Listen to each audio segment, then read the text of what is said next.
Chapter 19. Lucy couldn't get into the car fast enough. She locked the doors and fumbled the key into the ignition, turning it, pumping the accelerator, but the engine only coughed uselessly. Damn! Leaning forward, she rested her head on the steering wheel and alternately struggled to catch her breath and not give in to tears. So Byron had been at the church. He must have been. Otherwise, how would the necklace have ended up there? Yet she couldn't imagine him leaving it behind. Even from her brief encounters with Byron, it was obvious the necklace was important to him, that it tied in somehow to that girl in the cemetery. And Lucy had definitely experienced something when she'd handled it yesterday, and Byron had definitely known. What if something's happened to him? A million thoughts ran through her mind. Could he have left it as a message to her? A warning? Or could it even have been some sort of trap? But a trap for what? Like so many other things these last few days, it didn't make any sense to her. Didn't fit into any concept of logic or reality. Lucy groaned and lifted her head. As she reached out again for the key, she suddenly saw a movement in the rearview mirror. With a shocked cry, she spun around just as Byron clamped a hand down on her shoulder. "Shh, it's just me," he said tightly. "Look, I really need your help." Furiously, Lucy flung his hand away, then fixed him with a glare. "What the hell do you think you're doing?" she shouted. "You nearly gave me a heart attack." "Then lock your doors next time." He frowned back at her. "Are you listening to me? The necklace is gone." "What?" Byron's jaw stiffened. "It was gone when I got home last night." "After the festival?"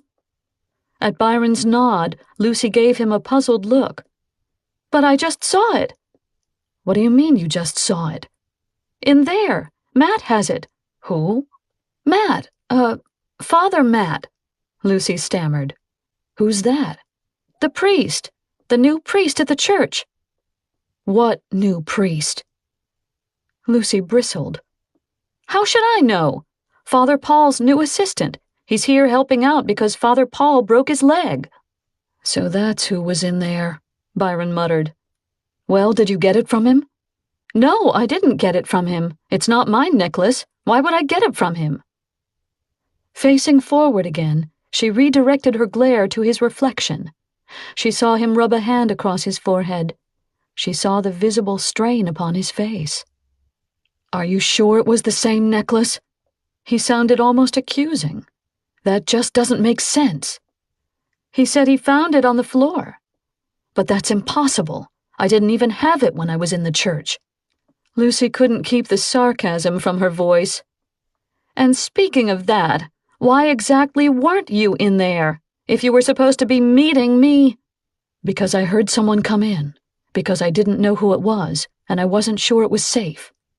"Well, you were right. It wasn't safe. But hey, it wasn't you being scared to death, so why were you even worried about it?" "What do you mean?" His glance was sharp. "What happened?" "I don't know what happened." Lucy could hear herself getting louder, could hear the edge of hysteria in her voice, but couldn't seem to stop herself. "I don't know why I even came here today. I don't know why I'm even speaking to you. Get out of my car." "Drive," he said. "What?" "Just drive. I'll tell you where." "No, I'll tell you where. Nowhere. I'm not moving 1 inch till you get out of this car." "I'm not getting out until we talk." She felt his hand on her shoulder again. His voice softened, tired. "Please, you have to listen to me. You're the only one I can talk to." Lucy lowered her head. She chewed anxiously on her thumbnail, then shot him another look in the mirror. "I can't go. The car won't start." Byron stared at her a long moment. Then a faint smile played at the corners of his mouth. "You flooded the engine, that's all. Try it again." This time when she tried to start it, the car sprang to life. Grumbling under her breath, Lucy headed off down the street. "So what happened in the church?" Byron asked again. He scooted closer to her now, leaning in between the bucket seats, and Lucy could feel the faint pressure of his arm against hers. "If I tell you," she answered wryly, "you won't believe me." "I doubt that. Turn here. Where are we going?" "Someplace private." Lucy cast him a sidelong glance. "I can't believe I'm doing this. Why should I even trust you?" "Because you have to trust somebody. Because I'm guessing your life's suddenly been turned upside down."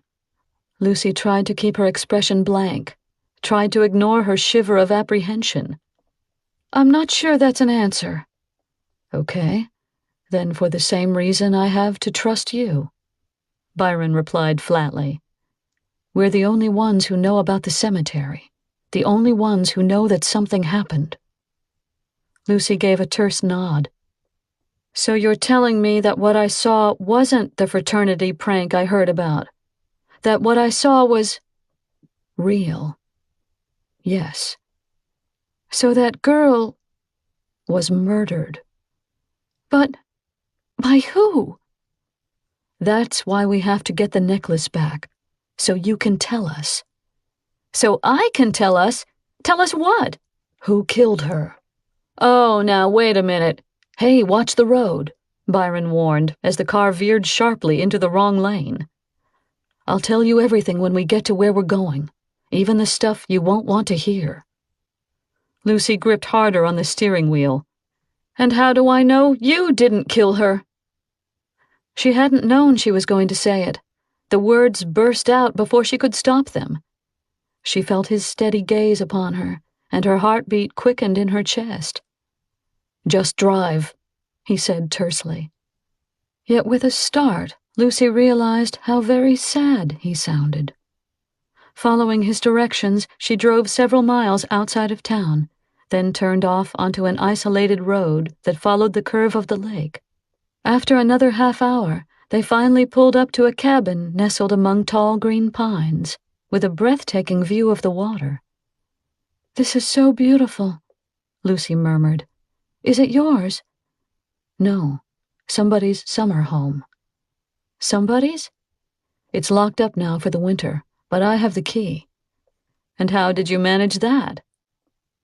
Byron turned and glanced out the back windshield.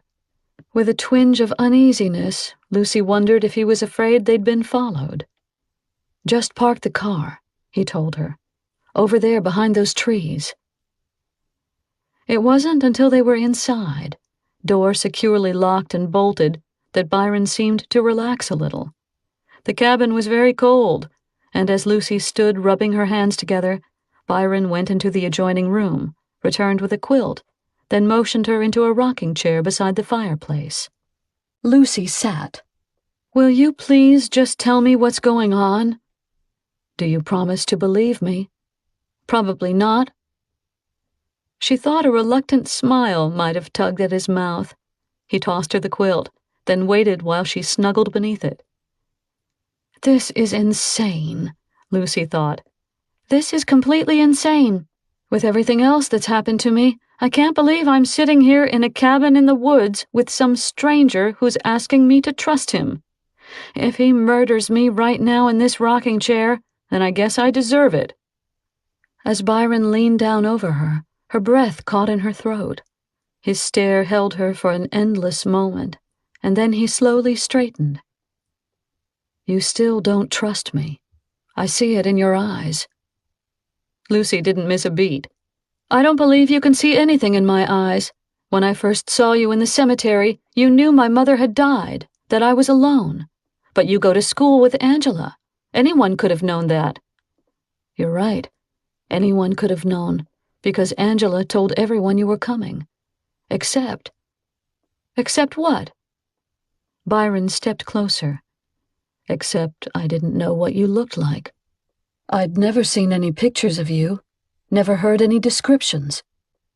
And I didn't know when you came to the cemetery that morning that you were Angela's cousin." Again that tiny shiver of apprehension. Again Lucy tried to ignore it. "So, what are you trying to prove? That you have some sort of supernatural power? That you can know things about people just by staring at them?" She wanted to laugh, to make light of it, but she suddenly realized that Byron had taken her hand, her right hand, that he was lifting it toward him and placing it over his heart. "What do you feel?" he murmured. And without warning, a whole range of emotions surged through her. Warmth, gentleness, fear, pain, sorrow. All in a split-second rush that made her numb, that made her dizzy. Anger, loss, love. With a cry, Lucy jerked her hand from his grasp and cradled it against her chest, staring at him with wide, shocked eyes. "You've been given a gift," Byron said solemnly, "and your life will never be the same." Chapter 20. "Do you think this is easy for me either? Having to say all these things to you, somebody I just met, and knowing how crazy it all sounds, and knowing, understanding even, that the last thing in the world you want to do is believe me?" Byron stopped, shook his head. There was bitterness in his tone. "And why would you believe me? I mean, why would anyone believe any of this?" Lucy couldn't do anything but stare. She watched as he crossed to the other side of the room, as he began pacing, slowly, back and forth between the fireplace and the door. "That night at the cemetery," Byron's voice was low. "Try to think, Lucy. Try to remember." But still Lucy sat there, paralyzed. "Remember when I told you that something had been passed on?" Byron asked her. At last she managed a nod. "This gift you have. I think it was passed on to you from the girl who died. I suspected it, but I wasn't really positive till you picked up the necklace in class yesterday." As if from a distance, Lucy heard herself ask, "I don't understand. Not about any gift, not about the necklace. It was her necklace. She never took it off. So I know the only possible reason she did was to leave a clue behind, to try and tell me who killed her, to tell you who killed her." No, wait a minute. This is too much. This is—" "True." Byron paused and shot her a level glance. "It's true, and no matter how much you want to forget about it, you can't. You have a responsibility now. You have—" "A responsibility to who?" Lucy's voice went shrill with anger. "I don't have any responsibility to anybody. Not to you, not to—" "She had powers," Byron insisted. "She had powers nobody understood, and most people didn't believe in. And she used them for good, and she used them to help others when she could. But at the same time, she suffered for them her whole life. And now she's given them to you." Lucy's lips parted soundlessly. For a second, Byron seemed to recede into some black void, then reappear again at the side of her chair. "She could sense things," he said urgently. "See things that had already happened, sometimes even things that hadn't happened yet, by touching. Do you understand?" Lucy shook her head. She wished he would stop talking, would leave, would just go away. But he knelt on the floor in front of her, where she couldn't ignore him. "It didn't happen every single time. That's not the way it worked. But when it did happen, it was very powerful. She could never anticipate when the visions might come. Sometimes they came from a person, sometimes from an object, just some little thing you'd never even think about." Again Lucy shook her head. "So these visions she'd have, what were they exactly?"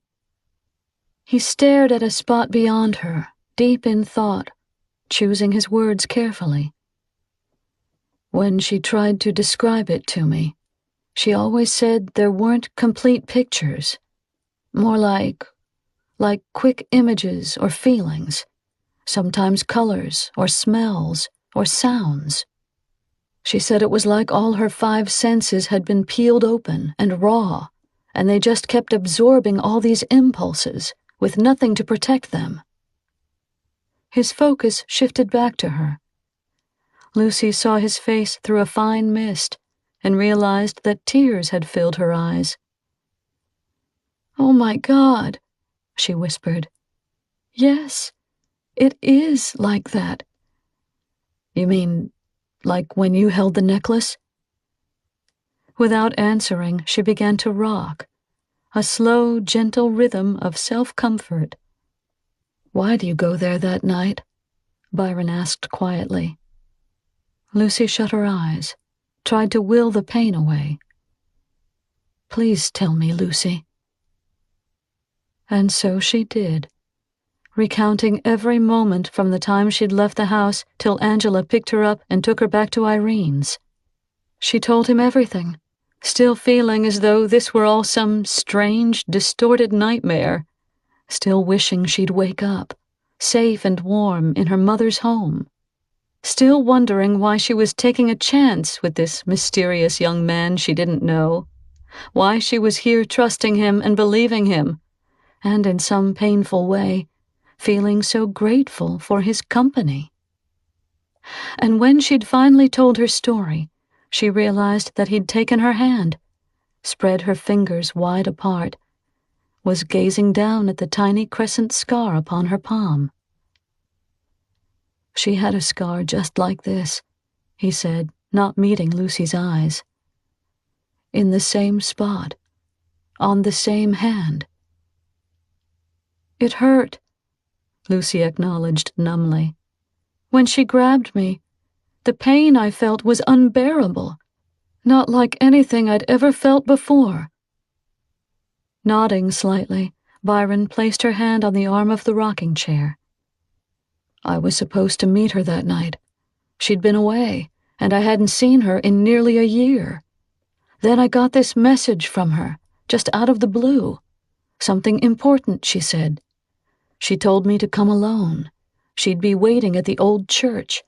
I could tell from her note that she was really scared. Only, she never showed up. So, I just happened to be walking past there at the same time? I think the person following you that night was me." Byron rocked back on his heels, his expression thoughtful. "I'd just gotten to the church when I saw you running away, and it was storming so bad I couldn't really see anything. For a minute I thought it might be her, so I went after you. But then you turned under the streetlight, and when I realized it wasn't her, I went back. And that's when I ran into the cemetery, because I thought you were stalking me." I should have known it was something bad. Byron's eyes were as hard as his voice. When she didn't show up on time, I should have left right away. I should have looked for her then. But I just kept thinking maybe it was the storm. She was having trouble getting there, but that she'd be there. Just 5 more minutes. She'd be there. He paused, drew a sharp breath. I don't think I wanted to believe it, even when I got in my van and started driving around looking for her. I didn't want to believe something had happened to her. And that's when I saw you again. Me? You were coming out of the cemetery, and you ran across the street to use the phone. And you looked terrified. Lucy's heart gave a sickening lurch. How easily those feelings of terror returned, just from talking, just from remembering. She watched as Byron stood up and walked to the window. He propped his hands upon the sill and leaned forward, his shoulders stiff with tension. "I knew," he mumbled. "I mean, there you were, scared and muddy and soaking wet, and suddenly I just knew. I knew it had something to do with her." For several long moments there was quiet between them. Only the patient creak of the rocking chair upon the wooden floor, the muted songs of birds outside the windows. Until at last Byron spoke again. "I tried to get over to you, to see if you needed help, but by the time I got the van turned around, you were gone. So I went back to the cemetery, and I looked for her." Byron's head lowered. I never found her." Lucy stopped rocking. She stared at his back with a puzzled frown. "But when I saw you the next morning, the things you said, how could you have known those things if you never found her? If you weren't actually there?" "Because she told me." She... Lucy sat straight in her chair.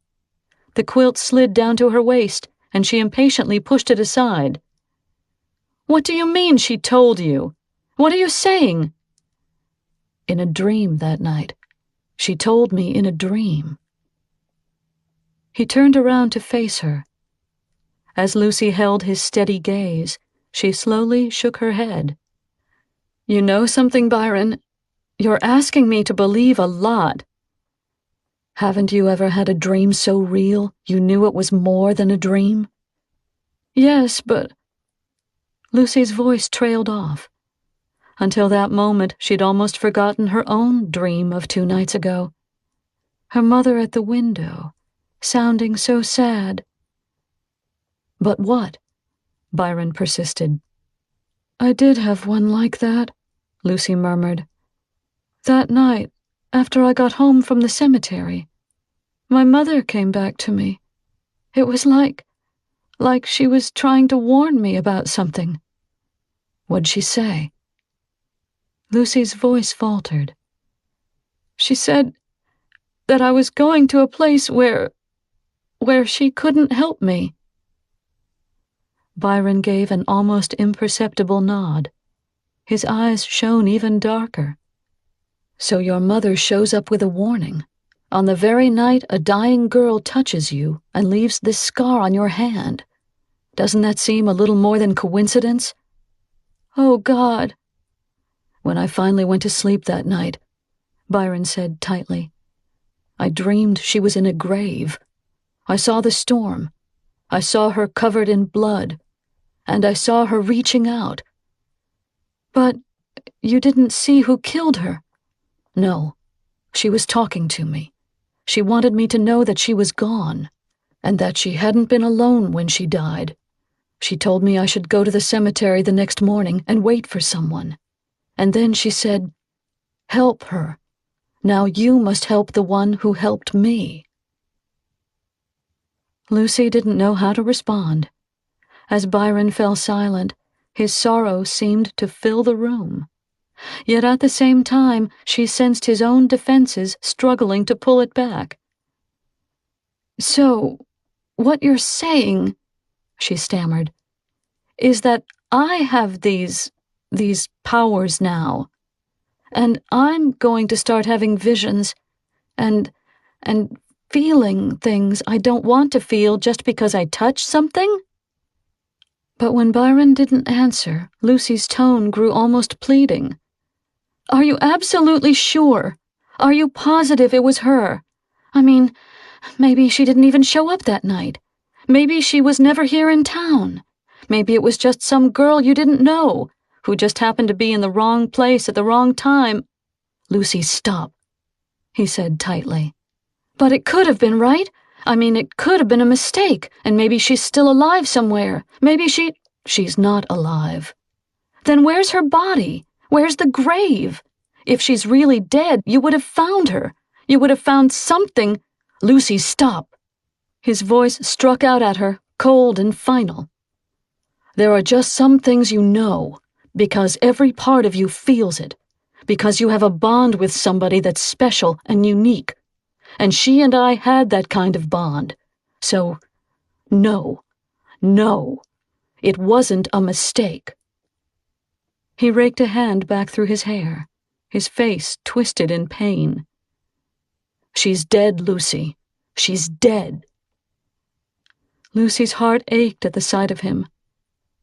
"You really loved her, didn't you?" she whispered. A muscle clenched in his jaw. He turned stiffly back to the window. "Yes." "So, she was your girlfriend?" "No. Catherine was my sister." Chapter 21. "Your sister?" Lucy echoed. The one who... She broke off, flustered, as he shot her a cold glance over his shoulder. Was crazy? He finished sarcastically. I was going to say, the one who went away. Well, you have been in Pine Ridge a while.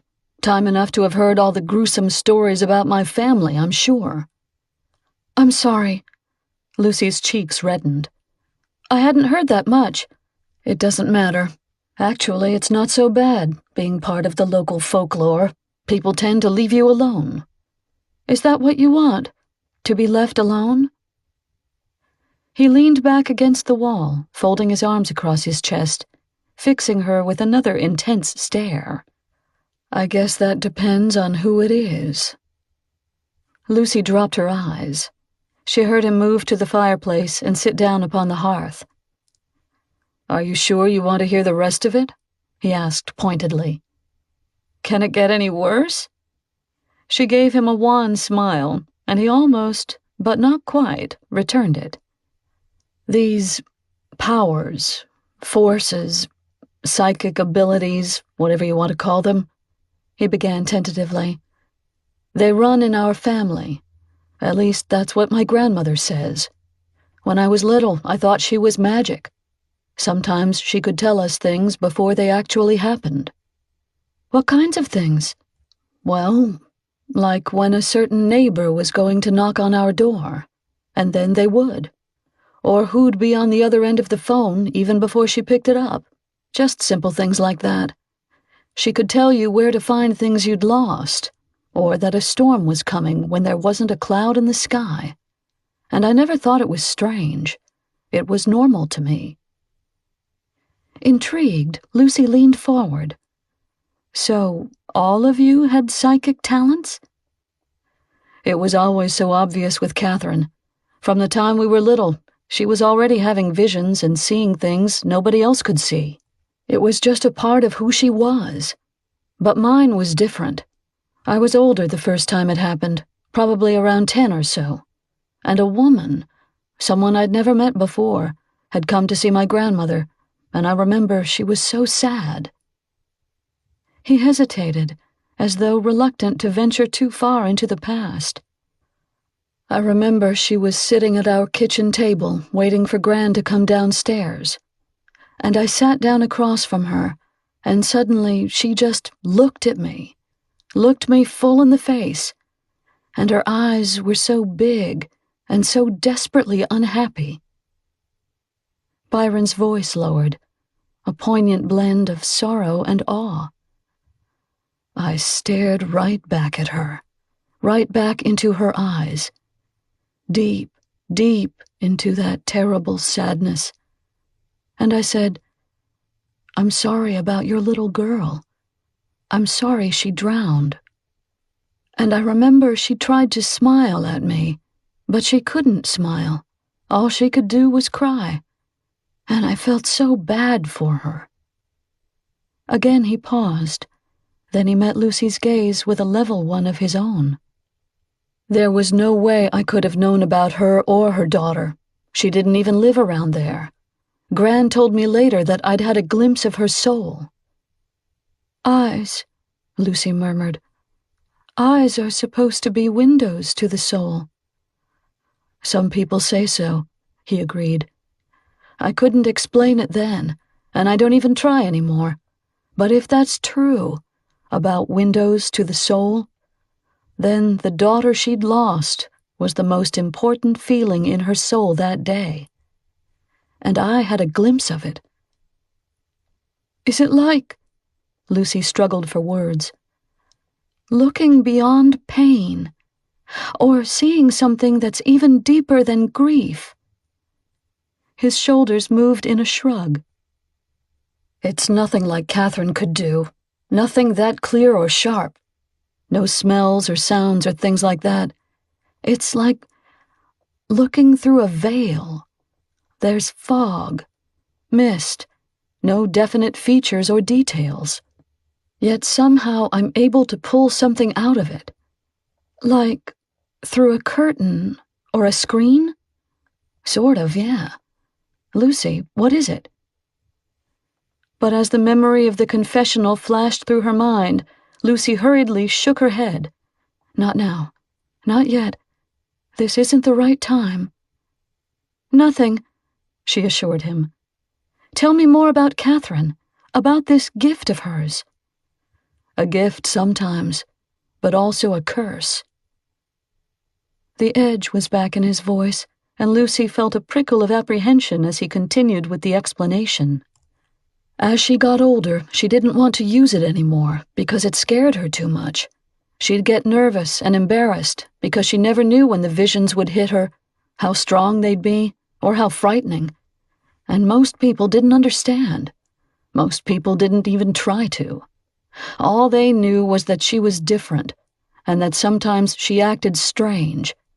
And so some people laughed at her, and some made fun of her, and others were just plain scared. Byron pressed both hands to his forehead, gently massaged his temples. But of course, she couldn't just not use it anymore. That was impossible. It's not like a switch she could just turn on and off whenever she wanted. It was part of her, part of who she was. So it got to where she wouldn't even leave the house. Gran and I were the only ones she trusted. Home was the only place she felt safe. Lucy frowned, taking everything in. But if that's true, she asked carefully, then why did she end up leaving? She saw him tense, saw the briefest flicker of indecision over his face. She sat up straighter in her chair as her voice grew suspicious. There's something else, she accused him. Something you're not telling me. Byron stood up from the hearth. He pulled her from the rocking chair, then turned and strode purposefully to the door. Come with me, he said, and I'll tell you the rest of the story. Chapter 22. It was a relief to get out. Despite the coziness of the cabin, Lucy was beginning to feel claustrophobic, as if every new revelation of Byron's cast a dark, uneasy shadow over her heart and her mind. The crisp, cold air felt wonderful. As they walked together toward the lake, the pungent fragrance of pines swirled through her head, almost making her forget, almost sweeping the doubts and fears away. It's so beautiful out here, Lucy murmured. She followed him to the shore, to the wooden dock stretching out over the water. A boat was tied at the end, bobbing peacefully upon the barely rippled surface, and with one smooth movement, Byron helped her down into the bow and slipped the rope free. Here I go again, Lucy thought ruefully, watching the dock glide farther and farther from view. Getting myself into another dangerous situation.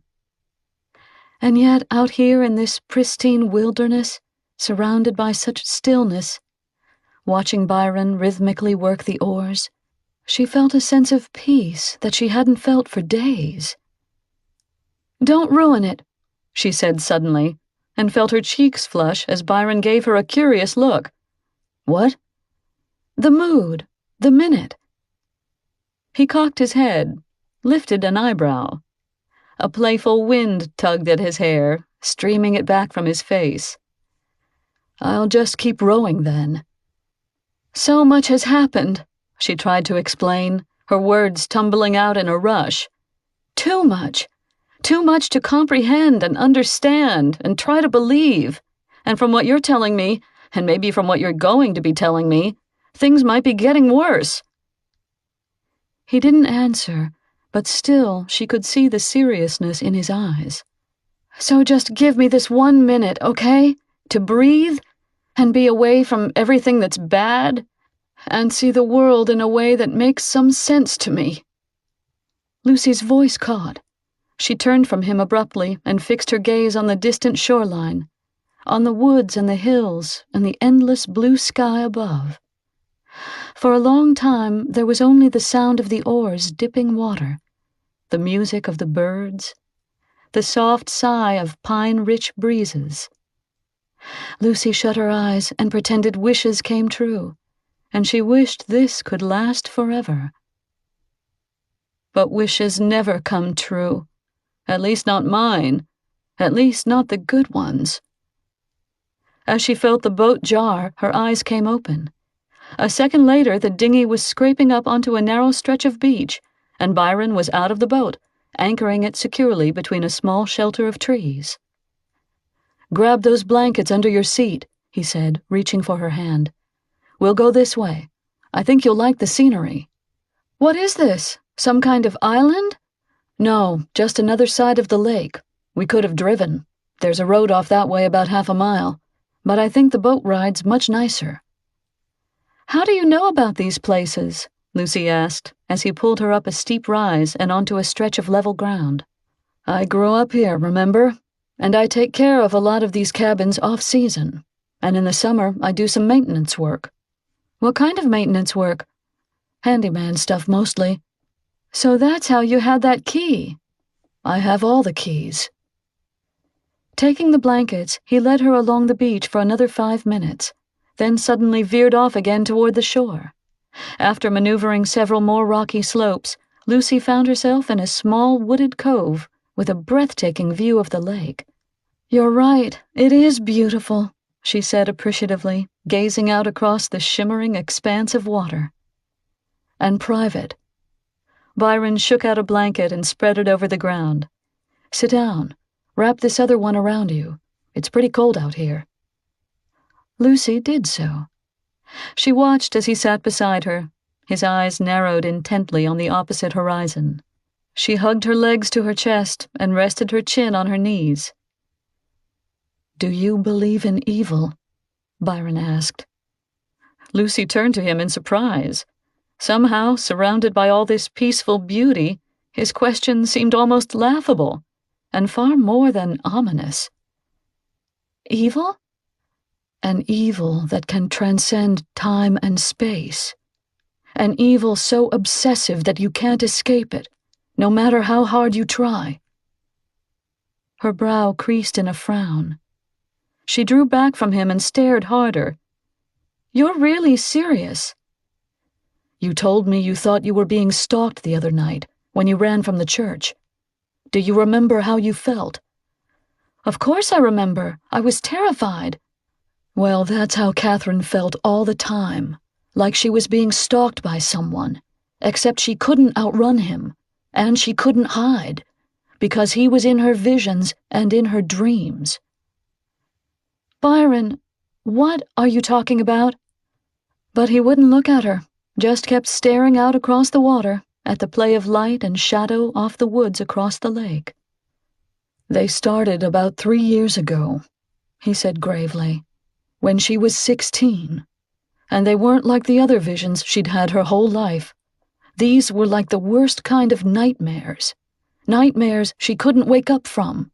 Nightmares she couldn't escape. Things more horrible than you could ever imagine." With an unconscious gesture, Lucy pulled the blanket closer around her. The breeze off the beach had nothing to do with the sudden chill in her veins. "She said it was like looking at the world through the essence of evil, as though she were inside his head, thinking out through his thoughts and seeing things through his eyes." "Sort of," Lucy was struggling to understand, "like a camera taking pictures?" "Yes, capturing every gory detail as it happens." Despite the blanket, Lucy felt even colder. "Did she tell you what these things were?"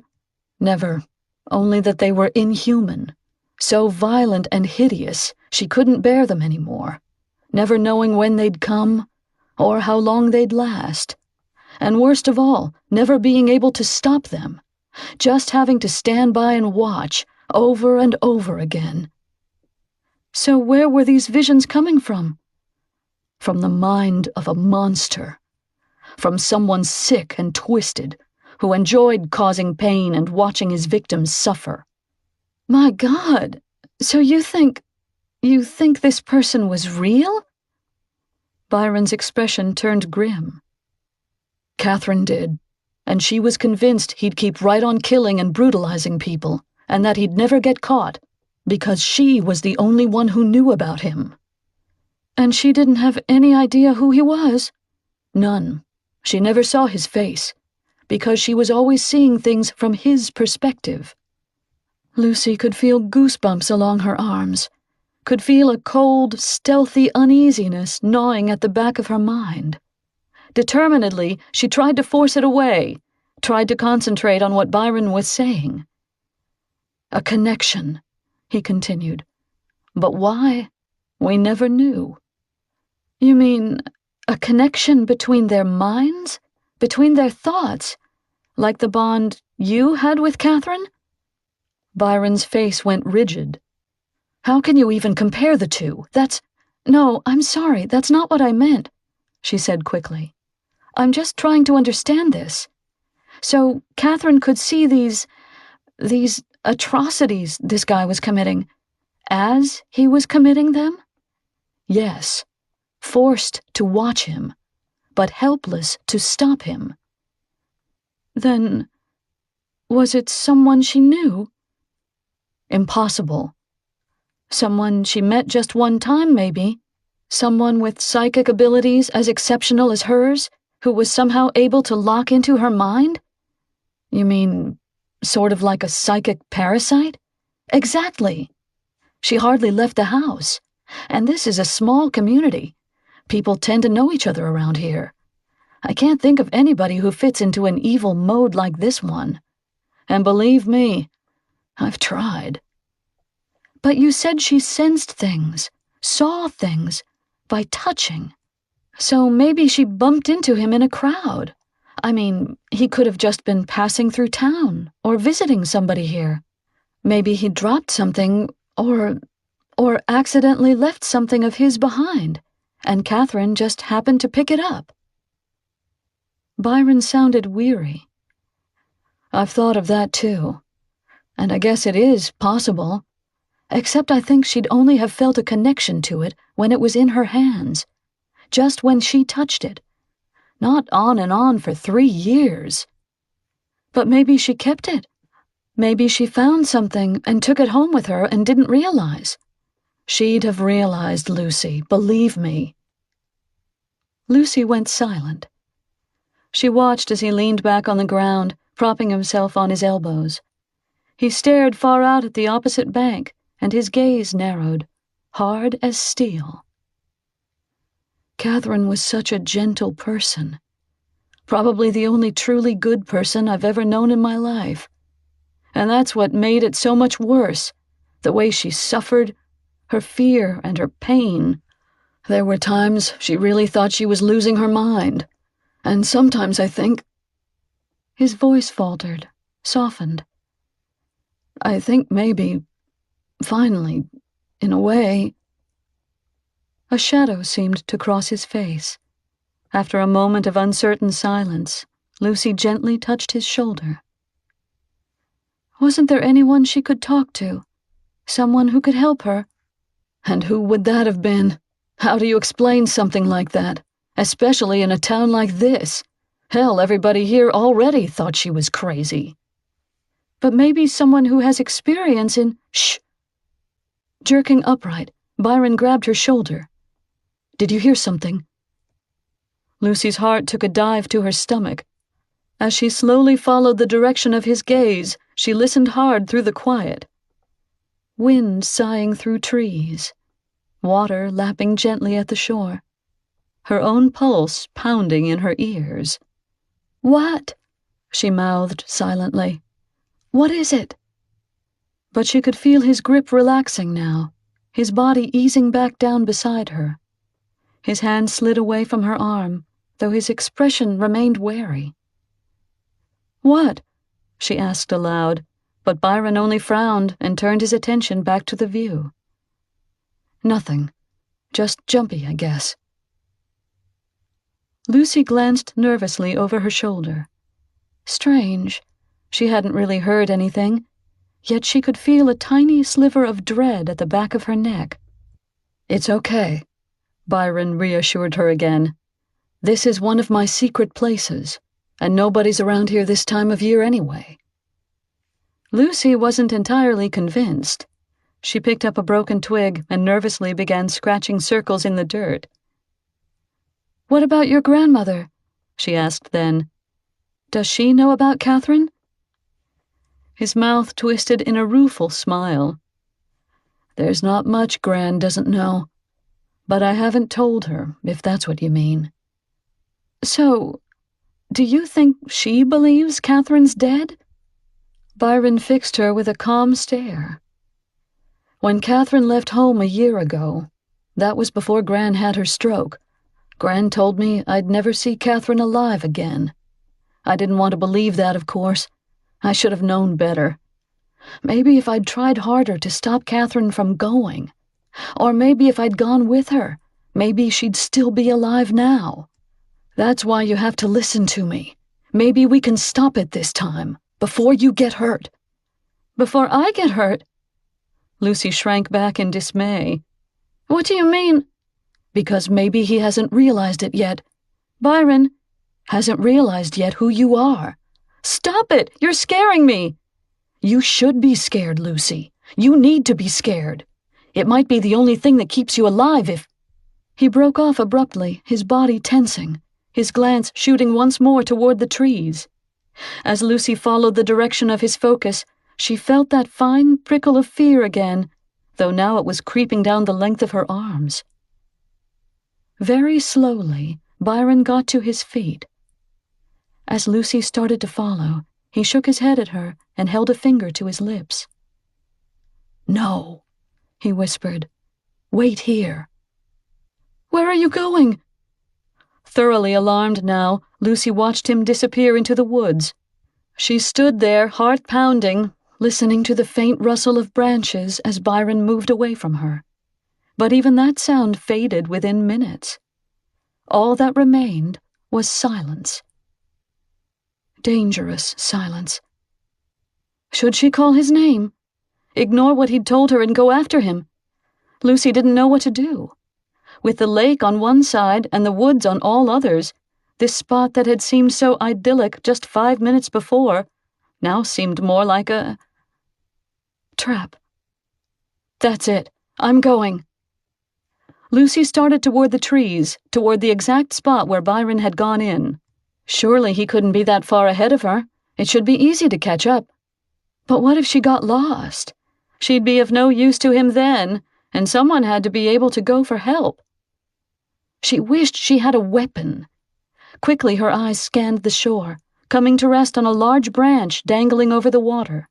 With some effort, she managed to wrestle it loose. She could use it as a club if she had to. "Lucy!" Lucy froze. She hadn't imagined it, had she? That voice calling through the trees. "Byron?" she yelled back. It had sounded so faint, that call, distant and muffled. Oh God, maybe he really is hurt. Why had he just gone off like that anyway? What a stupid thing to do! Lucy squinted off through the shifting shadows of the forest. Cupping her hands around her mouth, she shouted as loud as she could, "Byron!" No answer. "I didn't imagine it. I'm sure I didn't imagine it." Yet at the same time the hairs lifted at the back of her neck, and her nerves went taut as wires. Just like I didn't imagine that voice in the confessional, that voice behind the tent at the fair. She wished now that she'd told Byron about that voice. Why hadn't she told Byron about it? "Byron!" she called frantically. "Byron, where are you?" The wind blew a long, cold breeze in off the lake. It wrapped around her like a damp caress. "Lucy!" The voice seemed to echo, ghostly through the hills. "Please, Lucy, I need you." Oh God! Oh God! She knew then that something must have happened to him, something bad, something terrible, and it was all she could do to hold her panic in check. "I'm coming!" Lucy shouted, and ran headlong into the woods. Chapter 23. "Byron, where are you?" But she hadn't heard him call in several minutes now, and she knew she'd be hopelessly lost if she went much farther. Frightened and frustrated, Lucy stopped and yelled one more time. "Byron, please, answer me!" Even the breeze seemed to have stopped. Even the trees seemed to hold their breath around her. Maybe he'd been injured so badly that he'd lost consciousness by now, mauled by some animal, lying broken at the bottom of some ravine, slowly and steadily bleeding to death. Oh God, what should I do? If she ended up lost in these dark woods, it wouldn't do either of them any good. Instinctively, Lucy turned and raced back to the beach. Had there been a radio in the boat? A cell phone? She didn't remember seeing any, but she hadn't been paying much attention. As she broke through the trees, she suddenly halted in her tracks and stared in shock at the lake. A small boat was floating some distance from the shore. An empty boat. Our boat? No! Lucy couldn't believe it. 1,000 menacing scenarios rushed through her head, muddling into a numbing darkness. Fearfully, she spun around and peered off into the forest. "Byron!" Her shout echoed back to her, mocking. She had to think what to do, try to find help. But where? She didn't have a clue where to go. And what if Byron roused again and called for her? Still, he was familiar with this place. Perhaps even now he was on his way to safety. The road! Lucy suddenly remembered. Hadn't Byron mentioned a road when they'd first gotten out of the boat? A road about half a mile from here? Praying she could find her way back to the cove, Lucy tried to retrace the route they'd taken earlier. She'd noticed a pathway, a narrow trail leading back from the beach and angling off through the woods. As she finally reached the place where they'd originally docked, Lucy could see the path clearly, and she took it without hesitation. The trail wound mostly uphill, and though she'd been chilly when she first started out, she soon grew sweaty and out of breath. She was thankful she'd worn her sneakers. More than once she was forced to scale fallen logs and sharp boulders that blocked the rugged terrain. She wasn't sure when she began to be aware of the quiet. It seemed to slip up on her gradually, like shadows stalking through underbrush. As she stopped to listen, Lucy realized that the birds had stopped singing, that there wasn't a breath of wind. The forest filled with an eerie silence. Just like it felt back there when I was looking for Byron. Her heart fluttered beneath her jacket. She forced herself to keep walking, to keep her thoughts carefully focused on the emergency at hand. Find help. Find Byron. She couldn't let herself think of anything beyond that. She just hoped he wasn't hurt. Maybe we can stop it this time, before you get hurt. Lucy's eyes widened as his words sprang unexpectedly into her mind.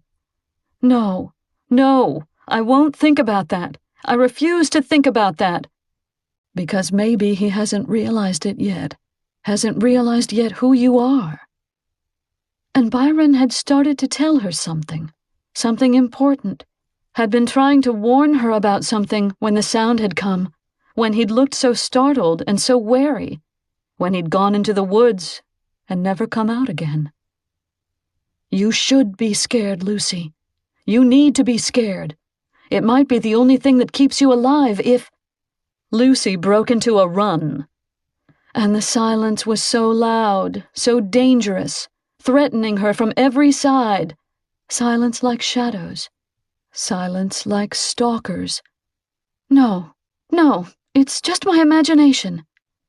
Silence like evil. No! Silence like death. Her feet slid off into nothingness. Her body hurtled down through an endless black void. She didn't even have time to scream. She just fell farther and farther, down and down, into the silence, and finally lay still. Chapter 24. She was so beautiful. Beautiful in this brief spell of sleep, lost in her dreamless drifting. Is this what peace looks like? He wondered. The way she'd looked that night at the window, and the way she'd looked at the festival, her face tilted, smiling, bathed in the glow of the lights, just so. And now, as she lay here on her back, unconscious from falling, sprawled before him in innocent slumber, he could do anything he wanted to her at this very moment, anything he pleased, for she'd be helpless and completely unaware. But time enough for that later. Right now, all he wanted to do was look at her hair spread around her head like a halo, her lashes soft against her cheeks, her fingers curled in upon her palms like flower petals unopened, and her arms wide in an empty embrace, half buried beneath the leaves that had cushioned her fall. She was still wearing red. He loved her even more when she wore red. It seared into his soul, this brand new image, like the pink of that very first night, like the blue of the festival. And oh, how he'd loved the deep blood red of her panic and terror at the church just this morning. He'd carried those sights of her, those smells of her, deep in his heart through every single hour since then, like a seductive dream, both sleeping and waking. It was sheer luck that he'd tasted her as well. He'd picked up the apple she'd dropped at the fair, and she'd never suspected, never stopped to look back, never even realized he was near. And how it tasted just the way he'd imagined. The blood from her lips still fresh on the fruit, so luscious, so sweet, with its red candy coating. He'd savored the juice of it inside his mouth, and then he'd lured her to a dark, hidden place. She'd caught his scent, and she'd come to him. He loved how she loved the scent of him, the way he always smelled after he killed. For blood, as he'd come to learn through the years, was a very personal thing. It mingled with one's own essence, and tempted, like expensive cologne or perfume. She'd followed him there, and she'd found him there, and when he'd sucked the blood from her lip, her heart had beat wildly, as frantically as his own. And after that, especially after that, he vowed that nothing would stop him from having her. Only, not now. Not now. Now he would simply watch and admire, for this was the sweetest torment of all. The ache of her loneliness, the pain of her grief. He fed off emotions such as these. They called to him like shining beacons in pitch-black rooms. They made him dizzy with longing, and they made him want to possess her totally. Soon, he told himself. Soon. He had to be patient with this one, not arouse suspicion, gain her trust. That was how these things were done, slow and methodical. And he was nothing if not methodical. It was a fine art he'd perfected through these many years, that when he desired something, he'd do anything to get it. Say anything, be anything, no matter how deceitful, no matter how ruthless. It was his nature, and he could wait for however long it took. No need to hurry, he reminded himself. No need whatsoever to rush. After all, he had eternity on his side. Chapter 25. Lucy! Mom? Lucy mumbled. She always sounded like that when she'd locked herself out of the apartment, standing down on the street corner, yelling up at Lucy's bedroom window. Lucy! It was ridiculous. She was always telling Mom how ridiculous it was, a grown woman forgetting her keys all the time, Leaving them at work or at the grocery store or on the kitchen table? I mean, one of these days I'm not going to be here. I won't be here to let you in. And then what are you going to do? Lucy! Hang on, I'm coming. Cobwebs drifted through her mind, but they were getting thinner now, almost transparent, and there was light coming through. Coming, she murmured. Lucy sat up so quickly that the world spun around her and the cobwebs burst like bubbles. She didn't realize at first what had happened. Not until she shook herself out of the leaves and squinted up at the walls of the ravine and saw a shadowy blur of trees and sky high above her. I was running just a minute ago. How'd I get down here? She ached all over. Her clothes were twisted around her, and she was covered with dirt. This is starting to feel normal, she thought disgustedly, stretching out her arms and then her legs. At least nothing seemed to be broken or sprained. So far, so good. Byron! It all came back to her then. Why she was out here in the middle of the woods, what must have happened. She should have been paying attention, watched where she was going. Now what was she going to do?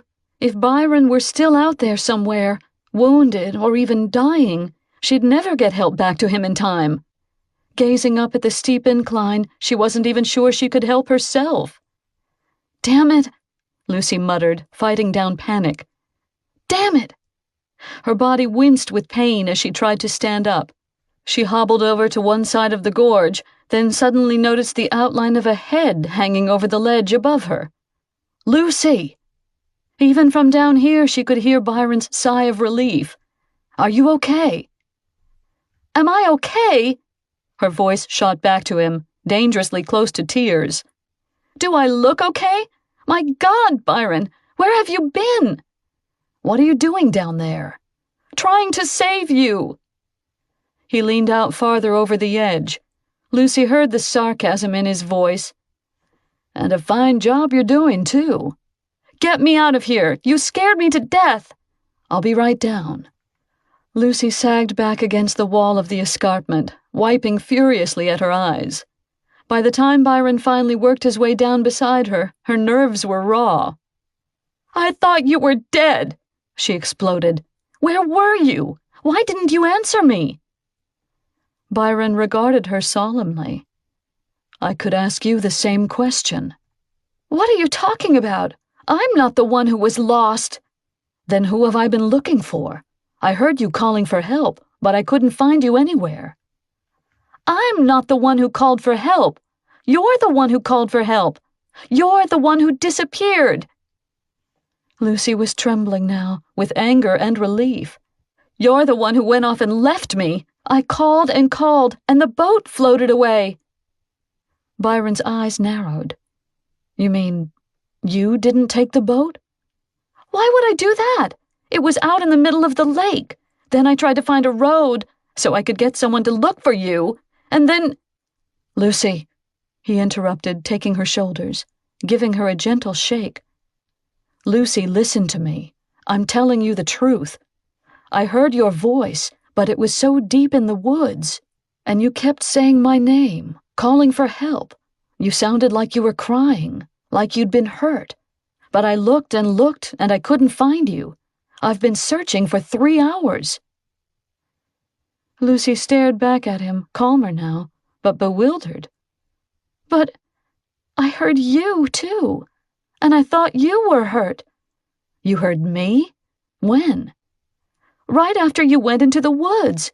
I was so scared and— She broke off abruptly at the expression on his face. What? What is it? I didn't call you, Lucy. I never called you. I was— What? I was afraid for you. For a second he seemed almost angry. He clenched his jaw, and something dark flickered far back in his eyes. I didn't want anyone to know you were here, so I didn't call you. Lucy hadn't realized she was trembling again. Taking her arm, Byron sat her on the ground and knelt beside her. Then who did? Lucy whispered. Who did? Byron shook his head, his gaze lowered. Then finally he said, I was trying to tell you when I heard something in the woods. What's going on, Byron? I don't understand. The lines of his face went hard. The truth is, I brought you here to warn you. To warn me?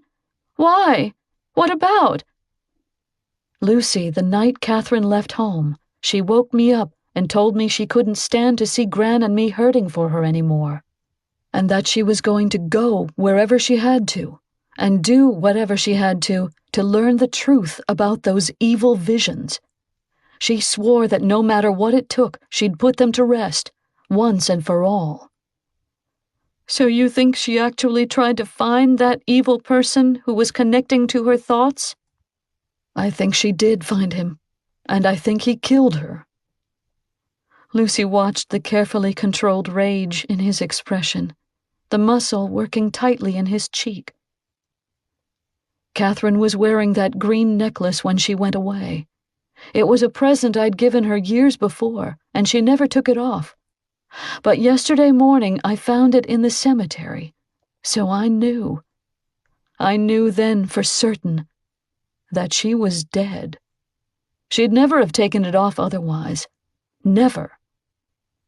So you think it came off in the struggle? I think she took it off because of the struggle, to leave a clue behind, and a warning. He paused a second, chewing thoughtfully on his lower lip. Then he turned to Lucy with a grave frown. I think Catherine's murderer touched that necklace while she was fighting for her life, and I think she left it there on purpose because he'd touched it, and I think she passed her power on to you, so someone would know who killed her. Lucy went pale.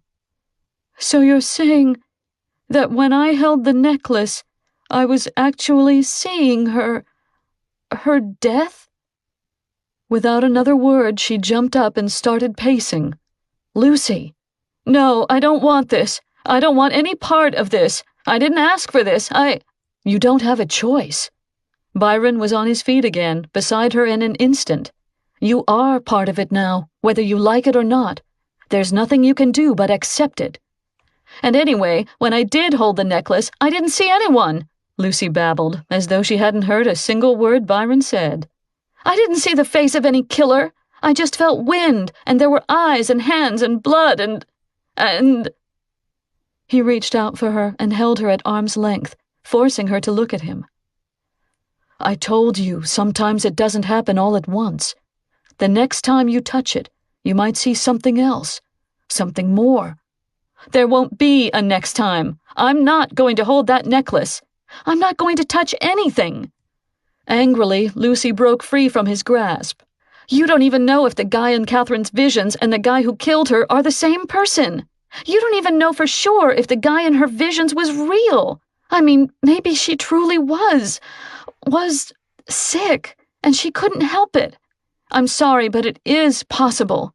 People can be sick. Like my mother. Byron's tone was frosty. I'm assuming that's who you mean? Lucy looked at him helplessly. Everything was wrong. Everything was falling in on her. The world was falling in on her, and she was all alone, and she couldn't get away. I didn't mean... I want to show you something, Byron said.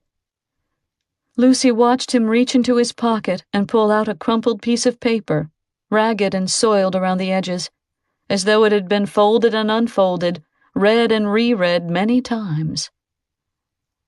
This is the last message I got from Catherine.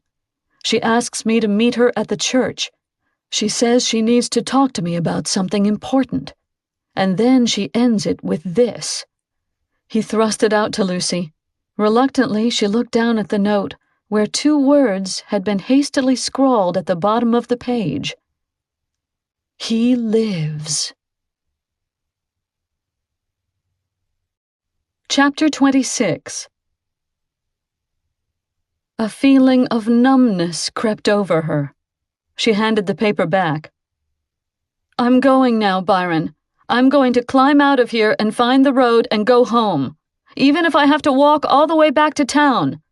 Lucy, no, don't talk to me. I just want to go. Somehow she made it up the embankment. As she reached the top, she was surprised to see cuts and scrapes all over her hands, and rips in the knees of her jeans. Dusting herself off as best she could, Lucy started walking. From somewhere behind her, she was vaguely aware that Byron was following, but it wasn't till he yelled after her that she stopped. But you can't ignore it, can you? Because things have been happening to you, haven't they? Other things besides the necklace, things you can't explain, and they're scaring you, aren't they? They're scaring you to death. Lucy spun around and raged. Leave me alone! You don't know anything! Then tell me. Why don't you tell me? I want to help. How can you help? Tears brimmed in her eyes, and she fought to keep her voice steady. You couldn't even help Catherine. You couldn't even keep her from dying, could you? She saw his face, the anger and grief in his tortured expression. Don't you think I know that? Don't you think I've been tormented by that? Do you have any idea how horrible it was, watching her go through that? Watching somebody you love suffer like she did, with no explanations and no help? His voice quivered with rage. His dark eyes flashed with helpless frustration. And the same thing will happen to you. You'll try to warn people, but they won't believe you. You'll try to save people, but you'll fail. You'll see tragedies that you won't be able to prevent, and you'll feel every single human grief and suffering and sorrow like a knife thrust deep in your heart. I saw what it did to her. Day by day, and tragedy by tragedy, it wore her down. It poisoned her mind. I know in my heart she was happy to die in the end. She was glad to be free from that gift of hers. Lucy stood there, unable to move, watching the anguish pour out of him. It was like watching a dam break in slow motion, and then finally, wondering how it had ever held up for so long. Oh, God, Byron, Lucy whispered. I'm so sorry. She moved toward him at last. She reached out and gently touched his cheek, and for a brief moment the walls remained down and unguarded. All right, she murmured. I'll tell you everything. With almost numb detachment, Lucy recounted every strange and frightening event of the past few days. They sat together on a low outcrop of rocks, facing each other while she admitted her doubts to him, questioned her reasoning and wild imagination, allowed for the possibility of coincidence. Byron listened attentively, but it wasn't until she'd finished that he finally allowed himself to comment. You can't really believe you imagined all that. His tone was slightly incredulous. You can't believe those are coincidences, and especially after what just happened now in the woods. Lucy let out a weary sigh. I don't know what I think anymore. For an endless moment, silence settled between them. Then Byron said quietly, Catherine warned you not to tell anyone, didn't she? Because your life could be in danger. Yes. Reluctantly, Lucy nodded. So, why? Because she was afraid he'd kill me too? What did he say in the confessional, when you asked him who he was? She shuddered, merely thinking about it. He told me he was my salvation. Byron looked thoughtful. He ran his fingers slowly along his chin. You said he wasn't there when you found Catherine. He may not even realize yet that she passed her powers on to you. In fact, he might not even know you were there at all. If that's true, then why is he suddenly so interested in me? I'm not sure, but I think if we can figure out what his connection was to Catherine, that might help us figure out what his connection is to you. Lucy's shoulders sagged. Lowering her head, she covered her face with her hands and groaned. And what if we don't? What if we never do? He could have been here today. Byron speculated, dodging her question. Tricking us into getting separated, untying the boat, hoping you'd be alone. So what you're telling me is, he could be anywhere. He could be anyone. Watching me. All the time. That's why we have to go back and get the necklace. I think we need to start there. It'll give us a clue to who killed Catherine. And why. I just hope it's still there at the church, Lucy said glumly. You said some priest had it? She nodded. Matt. Father Matt. And what did he do with it? He just said he was going to put it back where he found it, by the altar, in case whoever dropped it came back for it.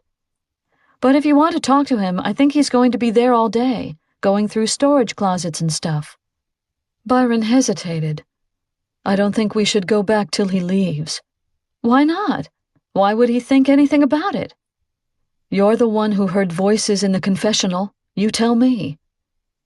Then, at Lucy's distressed look, he said quickly, Look, I just think the less people who know about any of this, the better. Doesn't that make sense? You're right, she agreed. And by the way, how did you get into the church this morning if Father Matt wasn't there yet? Byron raised an eyebrow. Gran used to be the cleaning lady at the church. I have a key. So you weren't lying. You do have all the keys. To just about everything. She thought he almost smiled at that. He stood and pulled her to her feet. Do you really think the necklace is going to help me? As Lucy gazed up into his face, her eyes were almost pleading. Byron stared down at her, a faint frown creasing his brow. Then, with wary tenderness, he lifted his hand and lightly touched her cheek. Only if we find it before the killer does.